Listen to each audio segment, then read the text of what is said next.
അപ്പൊ ഇത് നോക്കൂ, ഇതിന് മുള്ളാത്ത മുള്ളംപ്ലാത്തി എന്നൊക്കെ പറയും കേട്ടോ. ഇത് നമ്മുടെ വീട്ടിൽ ആദ്യമായിട്ട് ഉണ്ടായതാ. കഴിഞ്ഞ തവണ പിടിച്ചായിരുന്നു, പക്ഷെ നമുക്ക് കിട്ടിയില്ലല്ലേ.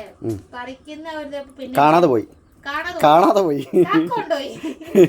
പക്ഷെ ഈ തവണ പിള്ളേരും പപ്പായും എല്ലാരും നോക്കി വെച്ച് വെച്ച് വെച്ച് ഇപ്പതാ നമ്മുടെ 2 ഉണ്ട്, 1 വിളഞ്ഞിട്ട്. പിന്നെ ഇപ്പൊ വലിയപ്പായെ കൊണ്ട് അത് പറപ്പിച്ചിട്ടുണ്ട്. പക്ഷെ ഇത് വിളഞ്ഞിട്ടുണ്ട്, പഴുത്തിട്ടില്ല.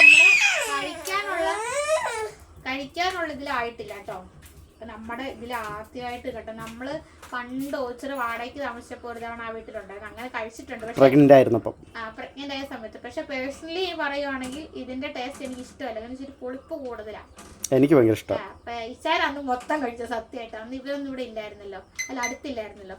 പിന്നെ എനിക്ക് മറ്റേ ചക്ക ഇഷ്ടം, ആത്തച്ചക്ക എന്ന് പറയും, സീതപ്പഴത്തിന്. അതെനിക്ക് ഭയങ്കര ഇഷ്ടം. പക്ഷെ ഇവിടെ ഉണ്ടായിരുന്നു, അത് വെട്ടിക്കളഞ്ഞു. പക്ഷെ ഇത് നമുക്ക് കിട്ടിയിട്ടുണ്ട് ആദ്യമായിട്ട്. നമുക്ക് നമ്മുടെ പറമ്പിൽ നിന്ന് കിട്ടിയ ഒരു എന്താ പറയുന്നത് കനി അല്ലേ സംഭവമാണ്. നമുക്കിത് കഴിക്കാതെ വെക്കാം അല്ലേ, നാളെ ആകുമ്പത്തേനും കഴിക്കാറാവും. അപ്പൊ നിങ്ങൾക്ക് ഇത് ഇഷ്ടമാണോ? നിങ്ങളുടെ അവിടേക്ക് എന്താ ഇതിന്റെ പേര് പറയുന്നതെന്നൊക്കെ പറയണേ. ബൈ.